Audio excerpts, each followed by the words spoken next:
To support this podcast, go to positivesarcasm.com/donate. Any amount is appreciated. Once again, positivesarcasm.com/donate. Thank you and enjoy the program.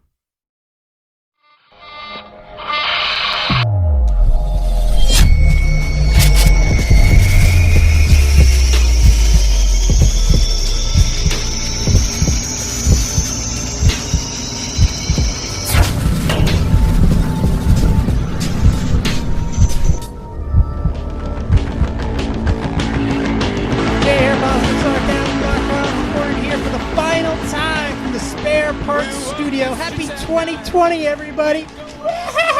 You can find me on Instagram. You can find me hopefully moving soon. It is official. I would like to officially announce, at least on the podcast, and I will eventually do a real one sooner or later, that I am officially moving. The entire Spare Parts Studio, effective March, will be moving to the southeastern region of my state. I'll be moving to the seacoast. So the entire business, the podcast, and all of its subsidiaries will be producing and consulting and editing out of the Oceanside area of Northampton.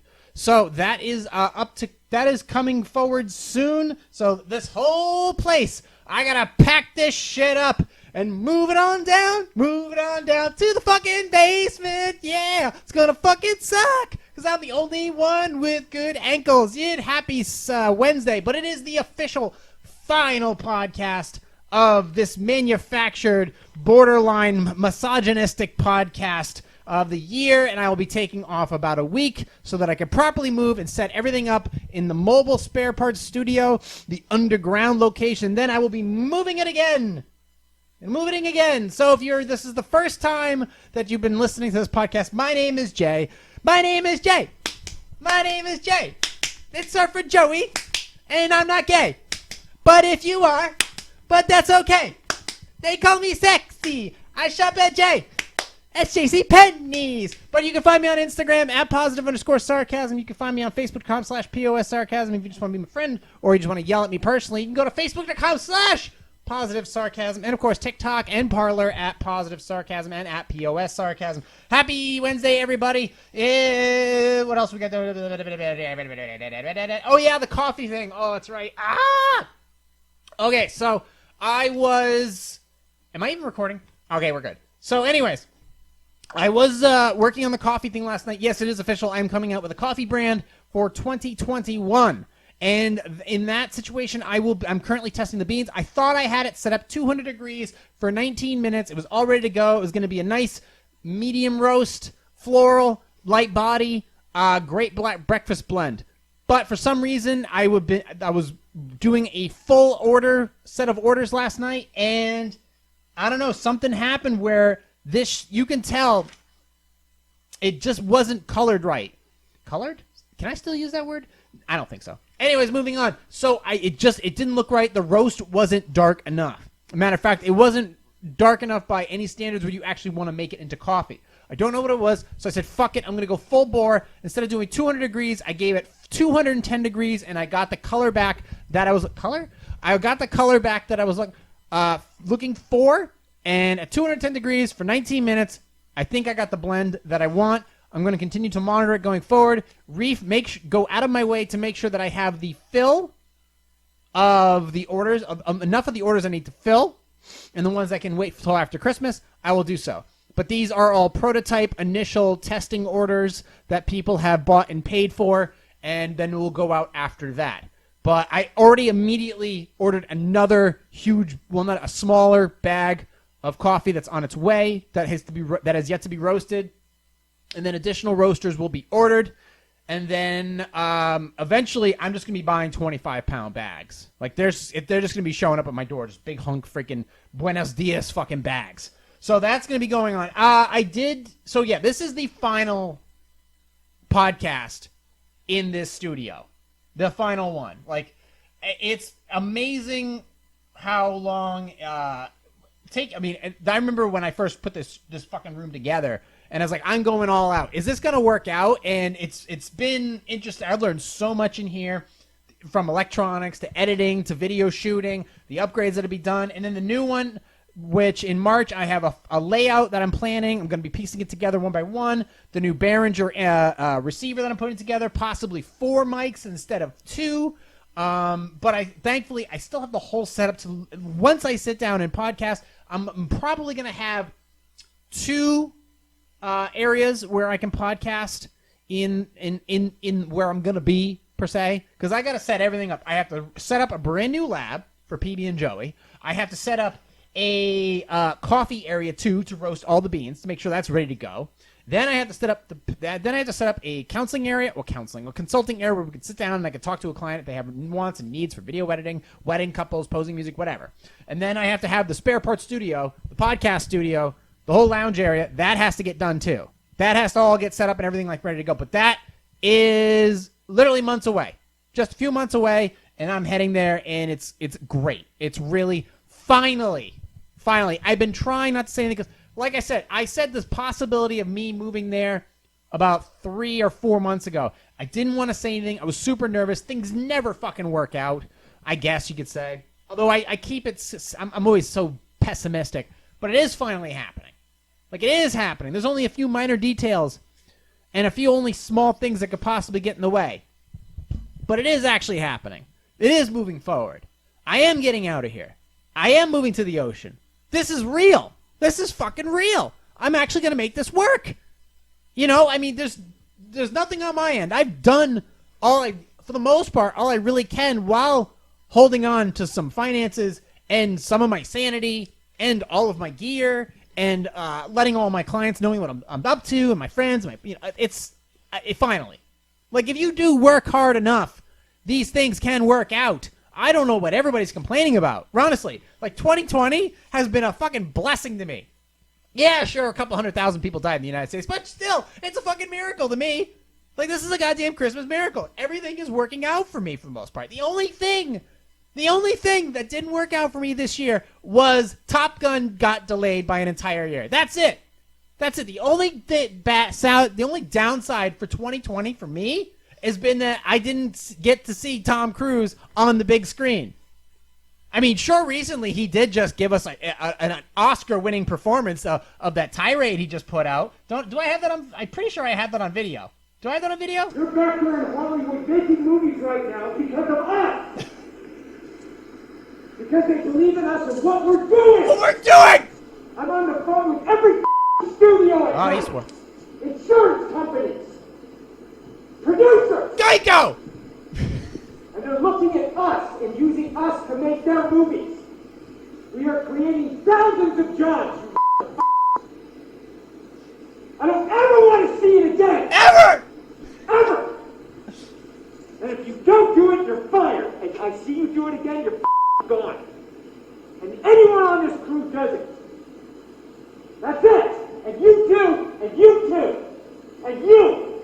Don't you ever do it again. You know, if you were in movies long enough, and every single movie that you scream in, eventually it just becomes your way of life. I mean, everything that you do, the moment you wake up, I want coffee! I want Starbucks! All right, when you go to dinner, what do you want for dinner? I want the good macaroni and cheese! Not that store brand shit! I want the Kraft Mac! The Velveeta kind! I want the truth! My team is dead! I feel the need for speed! Show me the money! Fucking every movie he's in, I will massacre you! I will fuck you up! Not the stale shit! I want Velveeta! What other movie did I yell in? Every freaking thing, everything he's saying. Producers! That's it! That's it! No apologies. None! You can tell it to the people that are losing their homes. Fucking homes! Son of a bitch! It's not gonna put food on their table! Food! Or pay for their college education! Macaroni and cheese! That's what I sleep with every night.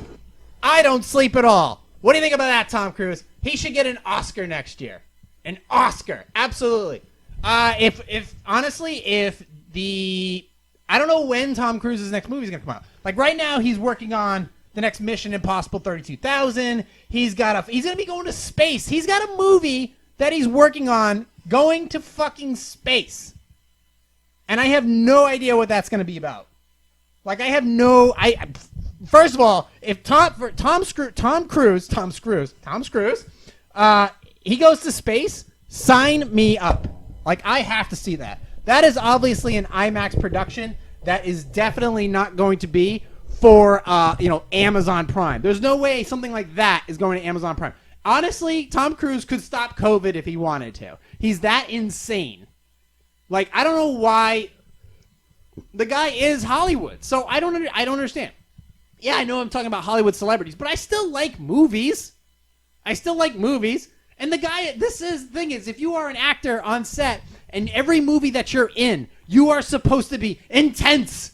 You are supposed to be engaged and riveting. Then that's it. That's the rest of your life. That is you every moment of every day.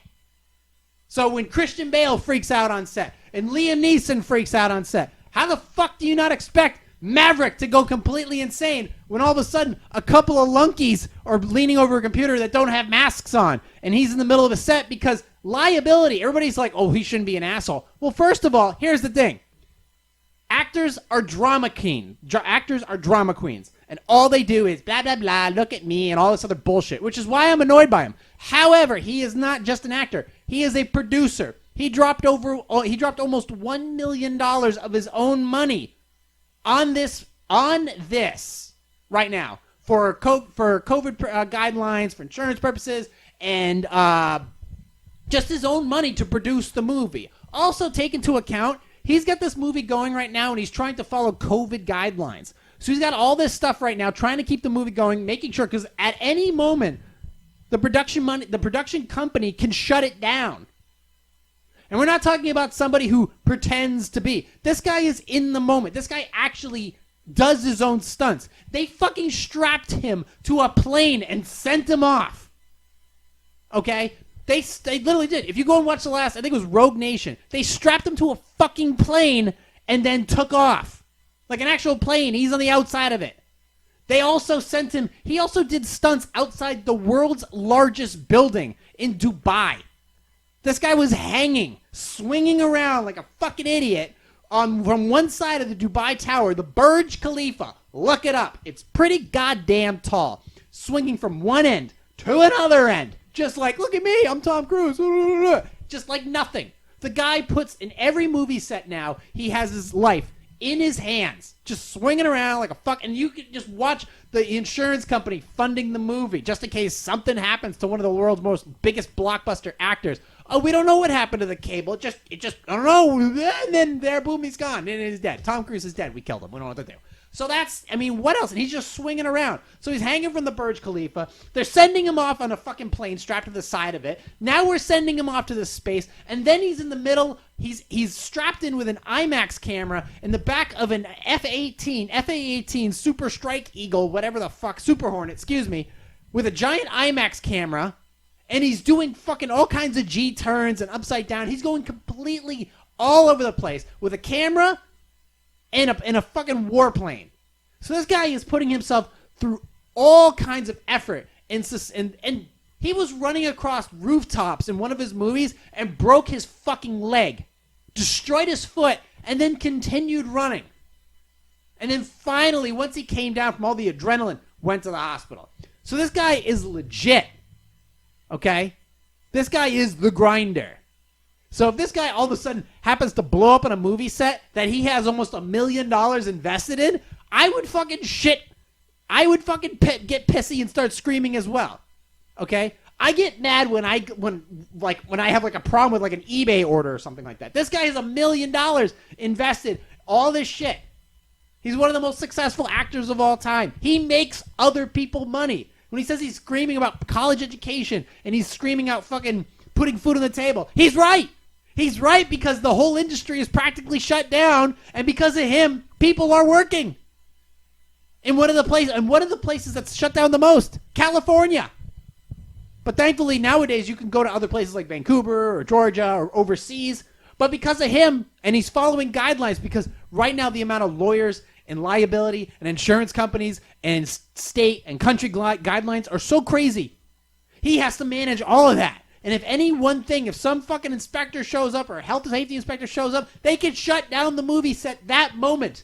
and the catering and the acting and the director and the producer and the grips and the text and everything like that. It all comes to a screeching halt. All of it comes to a screeching halt because of that. And I get it. I know the fucking mask thing. I get it. All it takes is one little fucking sour Nancy to ruin the whole goddamn thing and the whole production. Millions of dollars per week gets shut down. And the whole industry hangs in the balance. We don't know if we're ever going to step foot inside of a movie theater again because of this bullshit. So obviously he blows up. I get it. I totally get it. He's passionate about it. He wants to keep people employed. And we want to fucking, no matter how crazy Tom Cruise is, we want to see him do stupid shit on screen again. We all do. As fucking insane as he is, we want to see him in a fighter plane again. We want to see him in a fighter plane. We hate to love him. We love to hate him. But we fucking have to watch him. Because he's Tom fucking Cruise. And there's nothing else beyond that. The guy he has ruined all of his marriages, all of his relationships. Everything about him screams fucking, I don't know. And don't get me started on his crazy ass religion. But look, all religions are fucking crazy. His just happens to be the latest and the greatest in the world of crazy religions. So guess what? Whatever. He's an actor. He's nuts. We know that. But the guy, for the most part, to be perfectly honest, besides his little salute to, L. Ron Hubbard, he mostly keeps to himself and just does PR.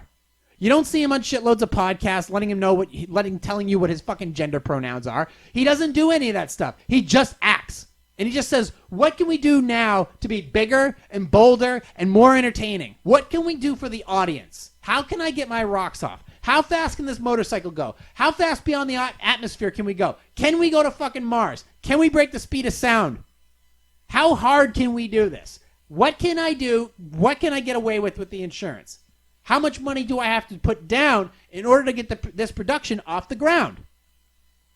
All that into account, he has a minor blow-up. All right, it was a pretty big blow-up, but still, he didn't use the N-word, so I give him a pass. So it's perfectly fine. It's perfectly fine in this situation. I'm completely cool with it. People had bad days. It's just that nowadays, when you have bad days, they get recorded. His was recorded not by his permission. Maybe he did leak it, though. I record every bad day twice a week. Once on Sunday, once on Wednesday. So, I mean, you got me dead to rights. But as far as that goes, I cannot wait to see the new... believe me, I would love to get back into a movie theater. I love being in movie theaters. I love movie theaters. I mean, don't get me wrong. I liked movie theaters with lots of people in it because then you get to feel the environment. But I didn't like... I liked being there when people were there. I just didn't like being next to people. So I had to weigh that out. I mean, it was always the most annoying when the movie starts and like 5 minutes in the movie, a bunch of fucking people show up and they start looking for those extra spots. And they're just standing there talking to themselves. Bitch, you should have fucking showed up 20 minutes earlier. You should have done that and you didn't do it. We still recording? Yeah, we're still recording. Okay, good. So there is that. So all this into account. Now, next year, in case you haven't noticed, like this year's been great. Like I said, this year has been great for me. But hey, 2021 is going to say, what the fuck have you done for me lately? So I think it's important to start off on the right foot. So I think obviously the New Year's resolution, New Year, New Me bullshit, it's going to be around the corner soon. So what's the best way to get started? Well, I think it's time that everybody, what is Adam Carolla's greatest line? My New Year's resolution is for everyone else to get their shit together. Okay? So if you haven't figured out that nothing is set, if 2020 has taught you anything, it's that nothing is set in stone and the only person you can rely on is you. You don't know if your job is going to be there next year, next month, next week. You don't know if your house is going to be there. You don't know if your city is going to get burned to the ground, rioted, shut down, locked down. You need to pick a place that's always going to be open. You need to pick a town that's always going to have stuff you're looking for. An environment that you can always feel comfortable in so you can be creative. A job or a business that you can start on a dime and have be an essential employee. So you have to take all these things into account for next year. And you need to start right at this moment. You need to pick where you're going to be spending your finances. You don't need 52 fucking streaming programs. You don't need an unlimited fucking cell phone plan. You don't need to be ordering from fucking Postmates and Grubhub and DoorDash every goddamn night. You need to learn how to cook for yourself. It's not fucking hard. YouTube. Okay? There's YouTube, there's Yummly, there's all kinds of apps of you can learn how to cook. You can learn how... Shit, I learned how to tie a tie on fucking YouTube at 2 o'clock in the morning. I know how to roast coffee beans now. Granted, I just had a setback last night, but still. So, learn how to do it yourself. Get a Robinhood app.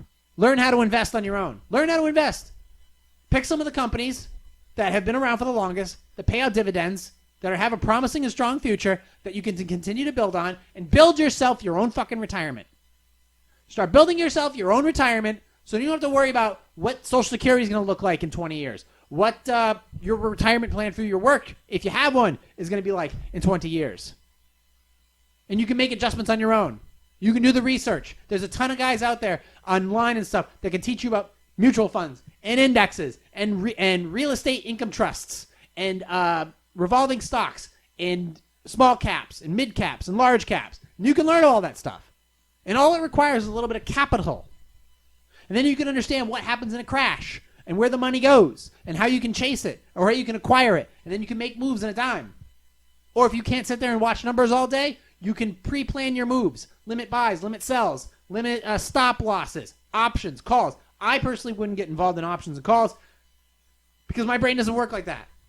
And then you can find from there, you just go down the road of learning and learning and learning and not figure. And then the more you're doing that, the more you're out, the algorithm will change. You'll notice that. When you set your mind on learning, you'll notice that the algorithm changes with you. Granted, if you're looking for, other things like QAnon shit, then maybe the algorithm won't exactly work in your favor. But if you're looking to learn, the algorithm will, for now, work with you. If you're looking to learn how to become a veterinarian, the algorithm will work with you. If you're looking to learn stocks and bonds and trading and mutual funds and setting up for retirement, the algorithm on YouTube and on Google will work with you. And you'll be able to learn about the basics and the intermediates and the expert stuff so that you can properly allocate whatever funds you have. It's not much. You can literally buy a stock for pennies on the dollar. You can buy Berkshire Hathaway Preferred A stock. It's a $350,000 stock. One share is $350,000. You can buy in for $1. So there's that to take into account. So you can learn how to do that, all the investing. If you want to learn how to become a cook, or you want to work for a restaurant in a state that's always open, regardless, you can go online and learn how to become a short order cook, learn how to make basic stuff, and then get your speed up to date. Be like, listen, I've been doing this, this, and this. Let me show you how good I am. If you want to learn about cars and maybe be a car salesman, or learn about Tesla, or learn about Lincoln, or learn about Ford, well, then you can go ahead and line. You can learn about these cars. This is the past. This is what a modular engine is. This is the difference between rotors and drums and traction control and all this other shit. And you can learn all about that stuff. And you'll be like, okay, well, I'm going to go in there. I'm going to be doing this, this, and this. There's plenty of things that you could be doing. People are not willing to make a change because they're not willing to take the pay cut. Some people are just not willing to learn at all. So what's the fucking point? And how long are you gonna fucking learn about these people? There's all these people out there that don't want to learn. They don't want to do anything. They want everything to stay the same, and they're not willing to make any efforts towards making sure that shit stays the same or doing anything to better their lives. They just be like, their thoughts are, I've been at this job for 5-10 years. I don't want to do any more work. I just want to get paid more. I'm not willing to change careers, but I still want to get paid the same. That doesn't work. That doesn't work at all. You want to do something, you got to do it your fucking self. My friend told me today that he passed $100,000 in his index funds. $100,000. He passed $100,000. This is a kid that fucking only did 2.5 years of technical school. 2.5 years technical school. Makes $130,000 at one of the largest mutual fund companies in the United States. They do car insurance, health insurance, fucking life insurance, everything. And he's making a shit ton of money. He's got a giant house, which is worth almost $500,000. He's got over $100,000 in liquid funds. Over $100,000. In about 5 to 7 years, he'll have $1 million in cash. This is the same kid that got on a plane with me to fucking Los Angeles after just being laid off from his company. That was only paying him like 32 G's a year. This is the same kid. He's in his mid-30s. He's about to be a millionaire. He learned something. He spent time on it. So there's that to consider. I didn't know anything about video editing back in 2017. I learned audio editing. I didn't know much about it back in 2014. I knew enough. I knew enough to edit podcasts, and I got better at it. I learned how to create 2-channel mics. What do you not know? What do you think the algorithm is always against you? The algorithm is designed to feed you shit that you're looking for. If you're looking how to edit audio, the algorithm will cater to you. You have to learn to ignore the stupid shit. You have to learn how to ignore the celebrity gossips, the fucking Elliot Pages. You have to learn how to ignore the stuff that doesn't matter. What doesn't matter to you? People. People shouldn't matter to you. People are in the way of what you're trying to achieve. Bullshit news coverage. News divides you. It doesn't divide you. News doesn't just divide you from other people. It divides you from your dreams, from your goals, from your future, the one you fucking want. It divides you from your objective. It distracts you. This person did this, and that person said that, and this person said that. And did you hear this person? They used the N-word. It's like, did that really happen, first of all? Number one, did it happen? And number two, do I care? And you know what? You don't even need to know. You don't need to know the answer to number one a lot of the times. You just need to know the answer to the second one. And the answer is, do you care? The question is, do you care? And the answer is, no, you don't. Because you're distracted. It's just a distraction. All of it. I know. I've pierced through fucking articles of shit every day. And every once in a while, that article, the algorithm throws you a curveball. Did you hear what they said about Jeremy Clarkson on the Grand Tour? It's like, yeah, I saw it. I thought it was pretty good. It reminds me of the old fucking Top Gear. I liked it. Great. When's the next episode? And I don't waste a ton of time on that shit. Move on to the next thing. What else can I learn? Huh? There's new studies every day teaching about ways to avoid the severity of COVID. Do you know anything about vitamin D? Do you know anything about cytostorms? What the fuck they're called? Do you understand what the sun does to your body? Do you understand what having a high metabolism, low amount of body fat, low inflammation, great cardiovascular health does when a flu or pneumonia or corona does to your body? Do you understand? If you're healthy, you're fine. If you're not, you're fucked. So, did you take any time to worry about that? Or are you just scared to death that you won't leave your fucking house and you wrap yourself in tinfoil until the fucking vaccine shows up? So, are you learning anything on your own? Are you taking any time out of your day to figure out shit for yourself? Or are you just going to let the algorithm take you for a ride? What else can you be learning for 2021? What are you eating? What are you eating? What are you doing? Are you recycling? Are you utilizing everything that you have available to you? I just acquired 2 new computers today. I didn't spend a fucking dime. It's just because I'm so goddamn resourceful that I was able to acquire these with ease. People think of me. They go, oh, that shit? I know who could use that. Bam! Done. 2 new computers. Welcome to the family. And I'm getting more. I'm getting more of them. Do I have a purpose for them? Yeah. Do I have a purpose for all of them? No. So what do I do with the other ones? Sell them! Make money. That's what I do. I'm always thinking. I'm always moving. I have these little panic attacks. Sometimes I move on. I work with the information I have. If I can't do anything with it, I figure it out. If I can't use it, I sell it. If I can't sell it, I throw it off a fucking roof and make a commercial out of it. I don't know what everybody's complaining about. I'm complaining about people who complain too much. And eventually I'm just like, I'm fucking done with you. Stop being so fucking retarded. Get your life together. Figure it out. Do something. Read Jordan Peterson's book, 12 Rules for Life. He's got another one coming out in March. Use it! Figure it out. What's so goddamn hard about this life? Yeah, it's hard. You know what the hardest thing ever was? Learning to fucking walk. After that, everything should be cake. Honestly. The hardest thing in life is learning how to walk. After that, you can learn how to walk into a job interview. You can walk across the street. You can walk to your favorite restaurant. You can walk and go see your first date. You walk down the aisle. That's it. The hardest thing in life, learn to fucking walk. You can't? Crawl. I don't know what else to tell you. You people. You thought 2021 was going to break you. 2021 was the best year ever for me. 2020 was the best year ever for me. I shot the best weddings. I had some of the coolest content. I created a better podcast. I made more money. I got less debt. I'm getting a bigger fucking house. My next house is going to be 3 of your houses. I got 2 cars. I'm going to have no debt. Stimulus package. Give me more money. I don't care. Give it to me. I'll take it. I'll drive down the fucking street with the roof down. Just throw fucking dollar bills out the window. You don't even have to show me your tits. It's going to be terrific. Terrific. It's going to be great. I'm going to get even hotter. I'm going to be even sexier. I'm going to have more cool clothes. I don't know what else to tell you. What are you people complaining about? Life is grand. Life is great. There's so much shit you can do. I don't know what everybody's fucking problem is. There's so much you could be doing yourself. If you just fucking learned. Work with the algorithm. There's so much free information. You can literally build a retirement just with the power of your cell phone. You can literally build your retirement plan with YouTube and fucking Robinhood. That's it. And you can start investing and building your own retirement so that you don't have to work for the rest of your fucking life.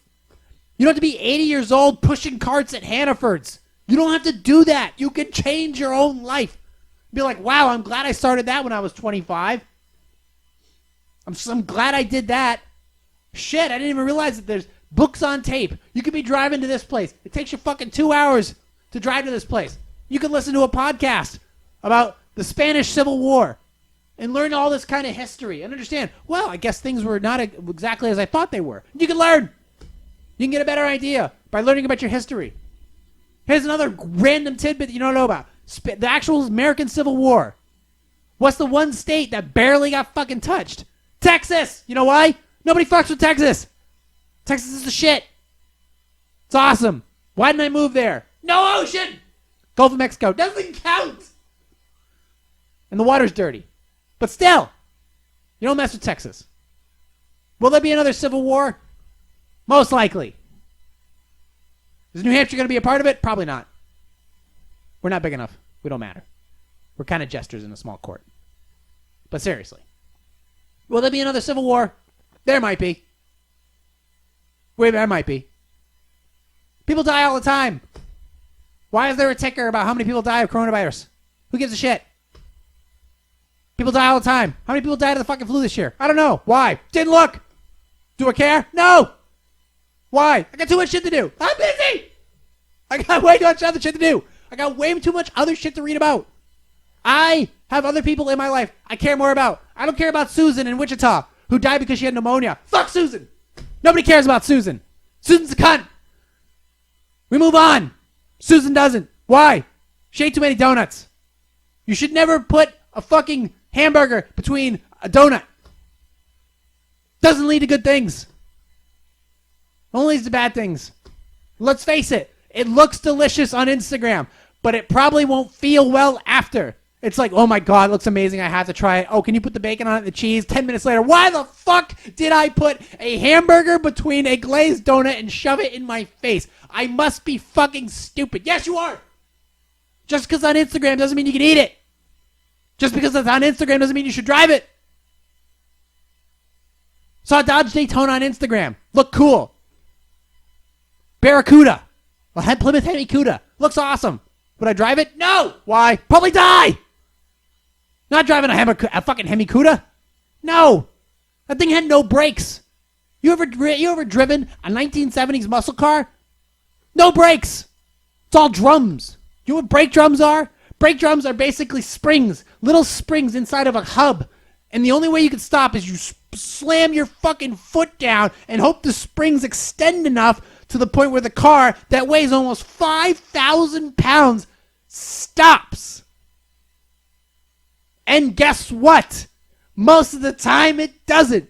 Number one, because you're doing 100 miles an hour. Number two, you have no rotors or pads. And number three, the car weighs 5,000 pounds. And guess what? That's the reason. 5,000 pounds, drum brakes, drunk driver, 1970s. That's why Chevelles are so goddamn expensive, is because most of them don't exist anymore because the owners died in a fiery crash. What started the crash? The 396 that was under the hood. They're all gone.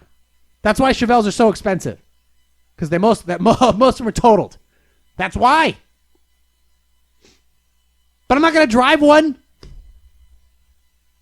Okay? So you have to understand, it's like, where did I was straying?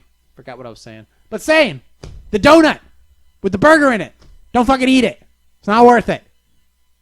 There are little things. You realize that a little piece of fucking ice cream with some apple pie, that's good. That's moderation. That's America. You don't need to put fucking dinner and dessert on the same plate. You might as well just take that burger, cover it with bacon, throw an egg on top of it, put it between a glazed donut, put whipped cream in the hole, and then shove it up your fucking ass. Because that's basically what you're going to look like at the end of the night when you're not feeling good. Oh, my tummy hurts. No shit.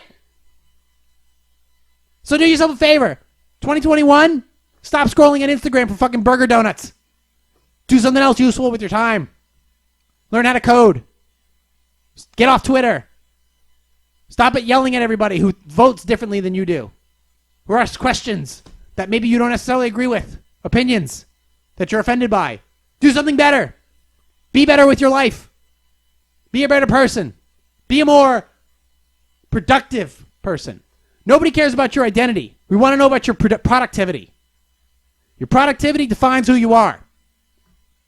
It's defined who I am. I am the biggest asshole on the planet. I get shit done. That's why people talk to me. That's why people message me. That's why motherfuckers pay me. And that's why this podcast exists. That's why my YouTube channels exist. That's why I have almost no debt. And that's why I'm getting a giant house near the ocean. Well, probably a couple other reasons. I don't want to mention those in the podcast. But still, it's a multitude of reasons that I'm in this position. Hard work, patience, equals luck. I made that up. But that, guess what? E equals MC Jew. And that's why I'm here today, and that's where I'm heading there. And guess what? I don't owe a fucking apology to anyone for what I've done.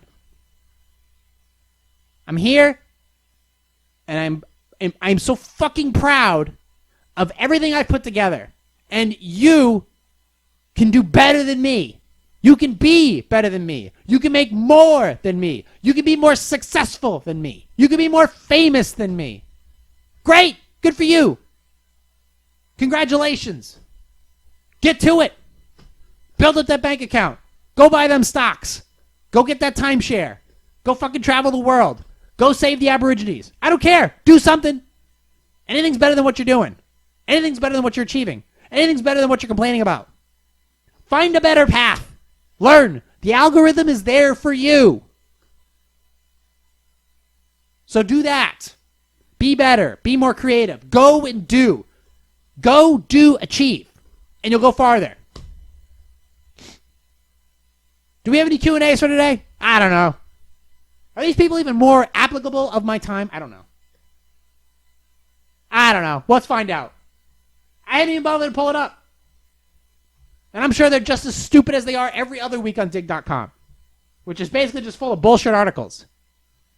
But I've avoided so much this year, and every time I was handed an opportunity, took advantage of it. Took advantage of it. And it's only going to get better for me. Only going to get better. Okay. Anyways, shout out to Tom Cruise. All right. So we're at 39 minutes. We are going to finish up 2020 on Wednesday with some Dig Q&A. Good old-fashioned Wednesday podcast. What is this? Layoffs, Ascent, Michael Flynn. Okay. Nope, not going to read it. Getting distracted from the task at hand. See? That's all it takes. All right. Here we go. Last one of 2020. Let's get right into it, and we'll close up shop. Dig.com, Q&A. If you want to support this podcast, go to positivesarcasm.com/donate. Any amount is appreciated. More information to come on the coffee line by PB and Joey. More information to come on just everything in general. Here we go. Let's close up strong. Was I wrong to start a GoFundMe to pay for health insurance, even though I have a 7-figure trust fund? I am an artist. And performer who lives a very bohemian lifestyle. What the fuck does that mean? Google it. Intentionally, I live in a large, old, broken down house with 4 other artists. We each pay less than half in rent what a usual rent would be for a major U.S. city. I recently aged out of my parents' insurance. I could not find a single plan that I could afford. I reluctantly started a GoFundMe and raised a couple of thousands of dollars from friends, fans, and Instagram followers. I am not confident in my ability to choose the best plan, so I posted to Facebook for suggestions on how to pick a plan. An acquaintance in my city reached out to me and told me that I could probably qualify for Medicaid, or at least for a subsidy through the health insurance marketplace or whatever. I told him several times, I'm already not liking this person, but let's continue on. I couldn't qualify before he forced me to disclose the reason why. I technically have interest income from a trust fund that I don't touch because it is enough to disqualify me. He came back at me aggressively asking for if I was saying that I make more than $50,000 per year in just interest. And I told him technically yes, but that is money that I never asked for and never touch. Somehow that was enough for him to figure out that my trust has over $1 million, and he couldn't just believe it. He accused me of scamming people by asking for money to help with my insurance costs, but I don't think I did. I never asked for that money, the trust money. To make a long story short, he posted about it on Facebook and telling people that he gave me money based on my sob story, his words, of not being able to afford insurance. They should just ask for their money back. Now some are calling me a trust fund baby and saying that my whole persona is fake. But I feel like my previous life was the fake life, and that the life I have built and lived for over 7 years is my real life. I'm afraid this is going to snowball and ruin everything I've spent the last 7 years building. Am I an asshole for not using the money I've never asked for? Well, listen. I will give you that. Maybe insurance can be expensive. I don't know. I don't fucking care. But here's the thing. You didn't ask for $1 million in cash. $1 million in trust fund money. You have it. Do you understand if you invested in some of these dividend paying stocks, and you just took $1 million and you put it in dividend paying stocks, $1 million, you would be making probably between $70,000 and $100,000 and a 10% return. Think about that. And that 10% return will help pay for all of your problems and help pay for your insurance as well. You'd have nothing to worry about. Or if you were really that concerned because you are, quote, the trust fund baby, which you are, which is fine, I'm not going to hate you for having the money. But I will say you may be being too greedy. You went on GoFundMe. You understand, GoFundMe is for people who need money. You don't need the money. I won't tell you to do with the cash you have or the cash you earned or the cash you were given. That's yours. Congratulations. You had the easy way out in life. Good. I don't give a fuck. Do whatever you got to do. But that GoFundMe page is for people who need cash, people who have hospital bills, people who have other things. Their house burned down. You're taking away the spotlight from them. GoFundMe's for them. It's not for you. Get the fuck out of here. You just don't know what you're doing with your money. I get it. Most people who have $1 million in cash don't. But if you really think you're some type of fucking philanthropy type of person, then take some of that $1 million, give it to fucking charity. Do that. I don't know what to tell you. Whatever the tax purpose is, whatever the reason, you still have $1 million in cash. If you put $500,000 in AT&T at 52 cents a share, you'd be making $40,000 to $50,000 per year on just dividend-paying interest. That's it. Just the dividends. You leave the money in there and you're good. So, you have $1 million in cash. Do the math. You're doing this wrong. You're doing this whole thing wrong. And yes, maybe you should give that money back. A couple $1,000s. You can afford it. Take it out of your fucking trust fund. Let's move on to the next one. How can I get my wife to stop using a plush toy to cope with the deaths of 2 babies and then a miscarriage? Ooh, this is a good way to end 2020. On a serious note, I'm a man in my 30s and have been married to my wife for 6 years. During that time, we had a very painful journey in trying to have a child. Our first daughter was stillborn, very sad, and our second lived for only 6 hours before passing away. My wife then had a miscarriage during the 3rd pregnancy. She decided she wanted to stop trying to have a biological child and explored other options someday. Okay, good. That was last year, and since she's developed a bizarre habit that worries me. We're fans of sci-fi TV show, and my wife's sister gave her a realistic plush toy as a birthday gift. Since then, my wife has slept with it every night. She's never slept with a stuffed animal before, so she doesn't bring it in public or around anyone else. So it's not embarrassing in that way. But I just think it's childish and weird. I brought it up a few times, and she insists that for some reason she can't even articulate that it brings her comfort, and it is a baby that she'll never have to bury. Quote, after asking her to put away yet again, she got mad and slept in our guest room with the toy. I waited until she left for work the next day and threw it in the trash. She ended up going through our garbage and shed that night to get it back and was furious and crying. How can I get her to see that it is inappropriate for a 29-year-old adult woman, that she needs to find a different and more healthy way to grieve? I know she's in pain. I am too, but this is dumb and unreasonable. Well, listen, men and women are biologically different. Women are more agreeable. So men are more easy to be able to understand it, accept it, and move on. Women understand it. They can accept it. But you understand, a child died in their arms. 2 of them never made it out. This is a very troubling thing for a woman who has wanted to have a child so bad. And a toy is it's a emotional mental comfort. Something this was broken. This chain of caring for something was broken more than once, more than twice. So this thing is a temporary comfort. And I say temporary because I have a friend who's going through a donor carry right now where they took her eggs, put it in another person, took the sperm, went like this, They put them together. They put it in another person. And that person is carrying their child and will deliver a healthy baby. And then, at that point, the little plush toy will no longer be a factor because that woman will have a healthy child on her hands. And that will reconnect the broken circuits in that woman. And will save your marriage as well. And that plush toy that she's been carrying all this time, she will most likely give it to the child and tell the story. And she will appreciate that child so much. That child will never go hungry. That child will never be abandoned, neglected, abused, damaged. That child will be whatever, something great. It will be a healthy child, and it will be a cared for child. So my suggestion to you is figure it out, because there are people that are willing to carry for others because they understand the joy of having a child on their they understand the joy of having a child, of what it brings to other people. So that option's there. And I strongly encourage you, if you care about your marriage and your significant other, follow this path and make it happen.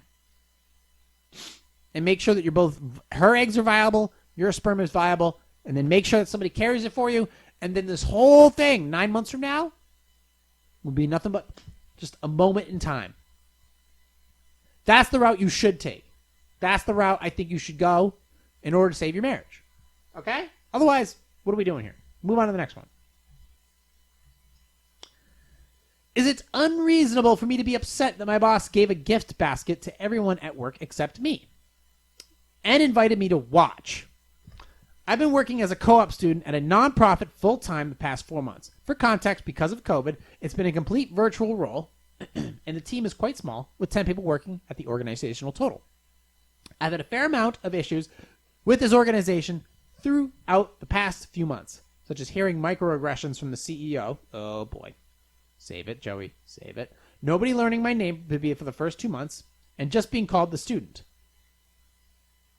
Being told that I shouldn't expect to do the same thing that were listed on my job description, and not even being given enough to do even after multiple greetings and check-ins with my supervisor to address this.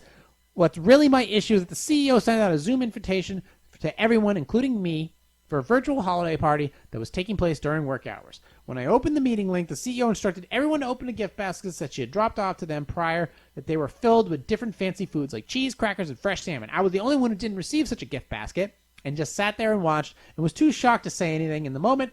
It wasn't that I expected a gift as a temporary student, but I was appalled that the Zoom meeting was taking place during work hours and I was told to attend. It made the situation feel extremely awkward and slightly cruel. Am I blowing this out of proportion because I am already bitter towards the organization, or is that just an objectively shitty thing to do?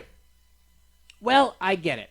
I do understand that if you didn't get a little gifty gift from the CEO, I could get that how it would feel awkward and uncomfortable, and maybe you shouldn't have invited. And then there were certainly some missteps in that situation. However, that being said, shut the fuck up.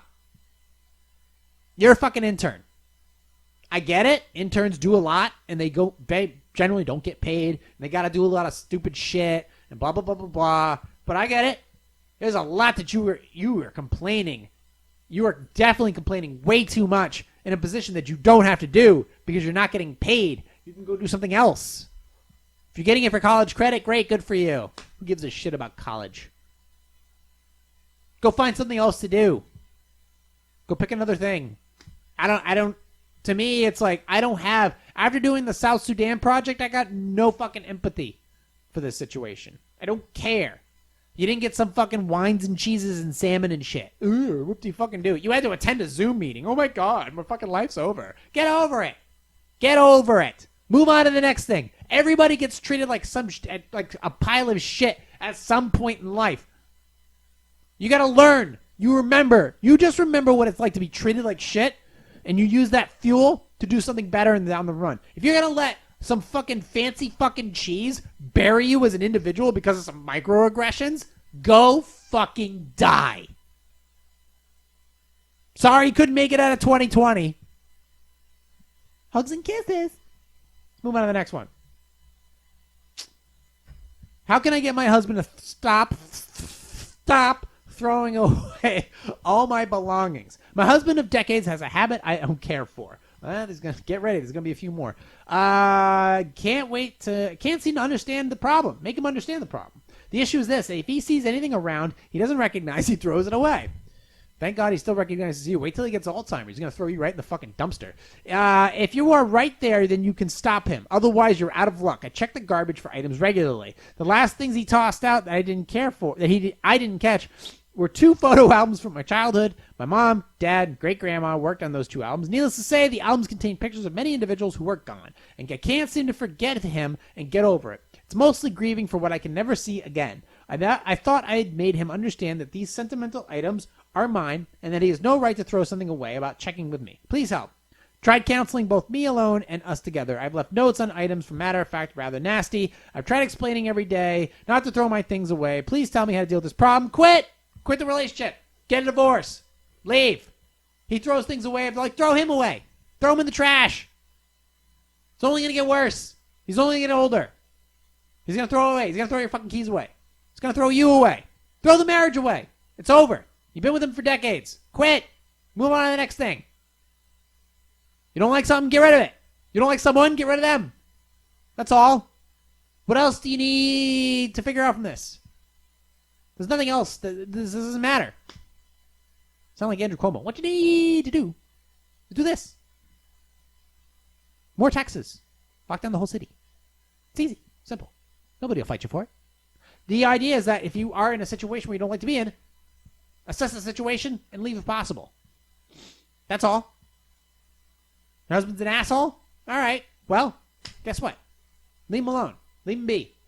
There won't be anything to throw away when you aren't there anymore. And that's it. We're done. Move on to the next one. Should I ask my boss why she wears increasingly glamorous clothes and makeup on our video calls? Ever since we have been doing video calls for work, my boss has been glamming it up big time on camera. She started small, but now she wears what looks like evening makeup and super glamorous clothes almost every day for our daily meetings. The rest of us are pretty casual, as we were when we were in the office together. Given that she's the boss, I wonder what signal she's trying to send of us. Part of me wants to tell her that she kind of looks silly and all dressed up for the ball. I know that wouldn't go over well. What can I say? The optics are getting awkward. No, leave it alone. Leave it alone. Right now, this whole COVID and video meetings and remote shit has definitely put people mentally in a different state. It has changed people's personalities, their interactions with people. Some people are a little bent. Some people are completely broken.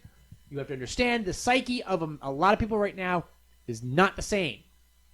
So the idea of literally just if this is their idea of going out, is getting on a Zoom call with a fucking ball gown on, look, rock it. What else are you going to do? These people need to, who knows what's going on in this person's personal life as well if they're getting dressed up for a Zoom call, because that's the only time that they actually see other people, so they want to go out of their way to look their best. That's what they're trying to do.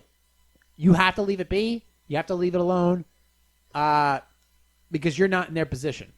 And believe me, when some people go to work, they go to work and they look good. So, and a lot of people who go to work now, they just kind of fucking half-ass it. They walk into the office, they got shoes on, sneakers, whatever, some shitty khakis, some crappy bloused-out polo shirt. They don't give a shit. Some people, when they go to work, do. And this person's trying to overdo it. Great! We need some people to go above and beyond. Your boss is awesome. Give her my number. Should I keep changing the subject every time my toddler asks about death? My 3-year-old has recently put together that her maternal grandparents are mommy, and daddy. And every time we Zoom with my mother-in-law, our 3-year-old says something along the lines of, that's daddy's mommy. Where's his daddy? My father-in-law died before she was born, and now that she has the awareness of his absence, we have absolutely no idea how to address it with her. What should we do next time she brings it up? Well, it is hard to make... Look, at such a young age, it is hard for young kids to understand completely, from an emotional level, what it's like to die. Or the birds and the bees, or everything like that. But you can address it to them. I was afraid of death for a while, for a few years when I was younger. And I talked to a Vietnam veteran about it. And this is a guy who lived in the past. But I asked him about the fear of death. Like, I always think about dying. And he said to me, there's nothing you can do about it. Just put it in your back pocket. That's what he said. He says, it's just life. He said, just put it in your back pocket. That was it. And it completely changed. I stopped thinking about it. Like, in such a fearful way. He just changed. It was like, just like that. And it was over with. And I started thinking about fucking penguins and jumping mushrooms and stuff again in my dreams. I was always dreaming about death. I spoke to him. He just said, that's just part of life. It's the gift you're given. You put it in your back pocket. And then you cash that chip in the end. And then that's it. And it just changed it. It was just those simple words. And from there, I understood that it's going to come no matter what. Stop thinking about it. And it was the death of my own father that made me realize that I have no time to be lazy. I need to take advantage of myself and be as healthy as possible and do as much as possible. So it was those two instances that allowed me to gear up for a better life. And as you can see, it's paid dividends. Multiple dividends. So you need to take that into account, that if a 3-year-old is asking about death, explain it to him. And just do your best. You are a parent. We only can expect of you as a parent is to just do your best. Try your best. That's all. If you're a teacher, teach the best way you can. Explain it to us the best way you can. We may not like the outcome, but we will truly appreciate the effort. We will know it, we will see it, we will appreciate it, we will look back on it.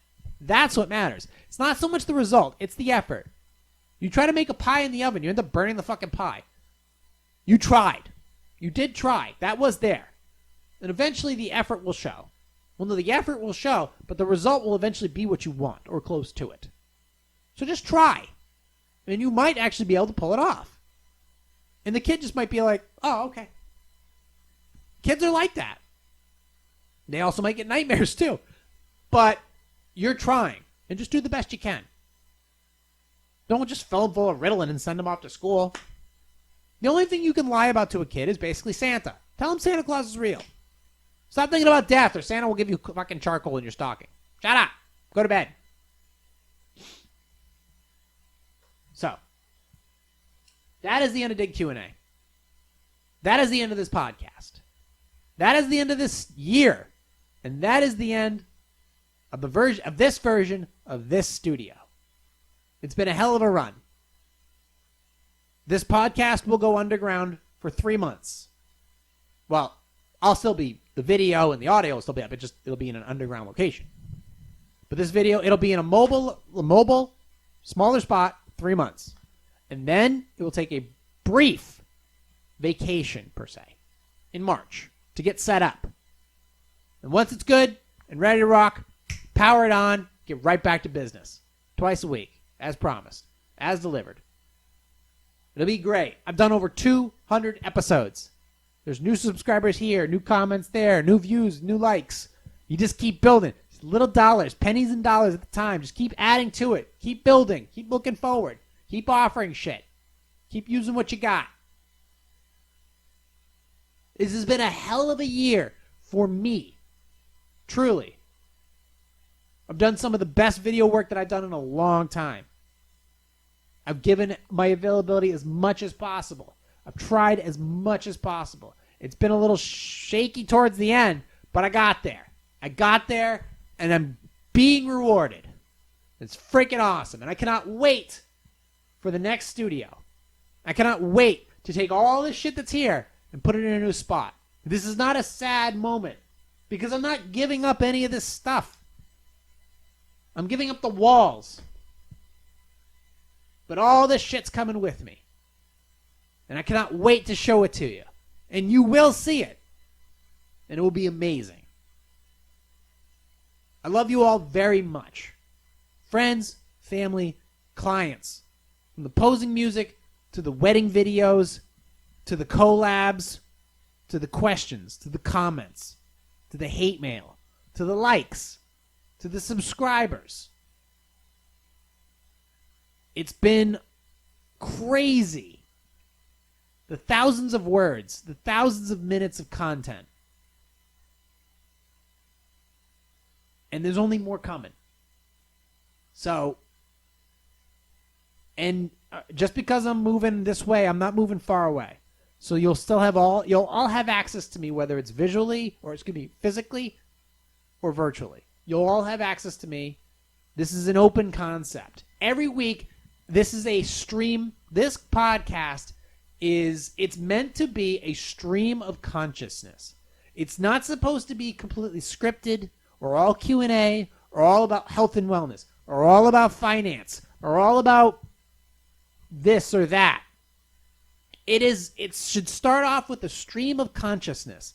Basically, every fucked up thought or stupid thought or insane thought that goes through your head every moment of every day, when you're in the car talking to yourself, when you're waking up from that weird dream, when you are sitting at work bored out of your fucking mind, when you're wondering what to do with your life, when you saw a person on the street that looked at you weird, and you wanted to say this to him, what the fuck are you looking at? This podcast is for you. This stream of consciousness where you're trying to take this word and that word, this idea and that idea, and put them together somehow. The brain is just spitting it onto the microphone. And from there, the words are put together. Sometimes. And from there, the ideas form. And then from there, shit gets created. And results are had. So it's all a stream of consciousness, the stuff that comes in my head. It's not perfect, it's not right, but it's not wrong. It's just a stream of consciousness out onto the microphone for the very moment that we exist. And then you put it together at the end with the audio and the video. And then from there you review it and you go, that's good. I can use that going forward. Sometimes it's not. Sometimes it's all garbage. But you learn by doing that. It's an open mic of consciousness, a stream of thoughts from my brain that are incomplete. And then we go on from there. And from there I've learned so much. So much. And I will continue to learn more. But you have to understand, the only person, if you failed in 2020, unless you live in New York or California, still, it's on you. It's your responsibility. It is 100% your responsibility in 2021 to figure shit out. So fucking figure it out. And if you have questions or comments, you can reach me, positivesarcasm@outlook.com. You can go to my social media and contact me there. You can go to my YouTube channels and contact me there. All of my information is there. If you have questions, it's all there. If I don't know it, I'll send you a link. If you want to learn about the podcast, you can reach me. iTunes, Stitcher, fucking iHeartRadio, TuneIn, Spotify. It's on every single spot where podcasts are available, including my website that I built myself. If you want to subscribe to the podcast video, it's available on Facebook, and it's available on YouTube, Positive Sarcasm Podcast. Okay? So, no excuses. That's my motto. figure it out and make something of yourself. I've already talked about how to stream down. So just take what I've told you all year and go from there. Okay? So this is it. We're done. I'm tearing it down and building anew, and I will talk to you all in 2021. Thank you all for listening and watching and subscribing, and I will talk to you all next year. Recorded here from the Spare Parts Studio. This has been a Positive Sarcasm presentation.